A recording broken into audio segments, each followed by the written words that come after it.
நண்பர்கள் அனைவருக்கும் வணக்கம். இன்னைக்கு நம்ம பார்க்க போற தலைப்பு லக்ன ராசி மறைவை பத்தி பார்க்க போறோம். அதாவது எந்த ஒரு ஜாதகத்திலையுமே லக்னத்துக்கு ராசி 3, 6, 8, 12 மறையக்கூடாது. ராசிக்கு லக்னமானது 3, 6, 8, 12 மறையக்கூடாது. அந்த மாதிரி மறைஞ்சா உங்களுக்கு வாழ்க்கையில எல்லாவித தடைகளையும் கொடுக்கும்.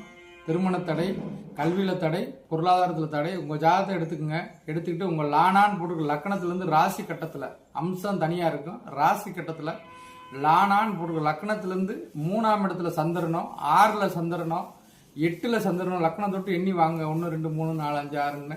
அந்த மாதிரி சந்திரன் வந்து லக்னத்துக்கு 3, 6, 8, 12ல அமைஞ்சாலோ, இல்ல ராசி சந்திரன் இருக்க இடத்துல இருந்து லானாவை கணக்கு பண்ணுங்க. 1, 3 அந்த மாதிரி கணக்கு பண்ண 1ல இருந்து தொட்டு சந்திரன்ல இருந்து 3, 6, 8, 12 லக்னங்கள் அமைஞ்சாலோ எல்லா வித தடையும் கொடுக்கும்.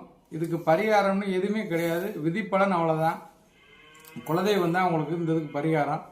ஏன்னா லக்னமும் ராசியும் ஒண்ணுக்கொன்று மறைபெற்றால உடலும் உயிரும் மறைஞ்ச மாதிரி கணக்கு. லக்னமானது உயிர், ராசியானது உடல். இது ஒண்ணுக்கொன்று மறைவு பெற்றா நம்ம எந்த துறையில் நம்ம இருந்தாலுமே அது ஒரு நல்ல ஒரு முன்னேற்றத்தை கொடுக்காது. எல்லாத்துலேயுமே தடைகளை உருவாக்கும், உடல்நல கோளாறுகளை கொடுக்கும், திடீர் பொருளாதார சரிவை கொடுக்கும். மேலும் இது சம்பந்தப்பட்ட கோளாறுகள், பாதிப்புகள் உள்ள ஜாதகத்தை நீங்க கொண்டு வாங்க. உங்க ஜாதகத்தோட கிரகங்களின் வலிமை மற்றும் தசாபுத்தி அந்தரத்துக்கு தக்கன நம்ம சூட்சும வலு உங்க ஜாதகத்துல என்ன பரிகாரம் பண்ணா, எந்த கோயிலுக்கு போனா மிக எளிய பரிகாரத்தை சொல்லி உங்க வாழ்க்கை மென்மேலும் நல்ல சிறப்படைய உங்களுக்கு நம்ம துணையா நிற்போம்.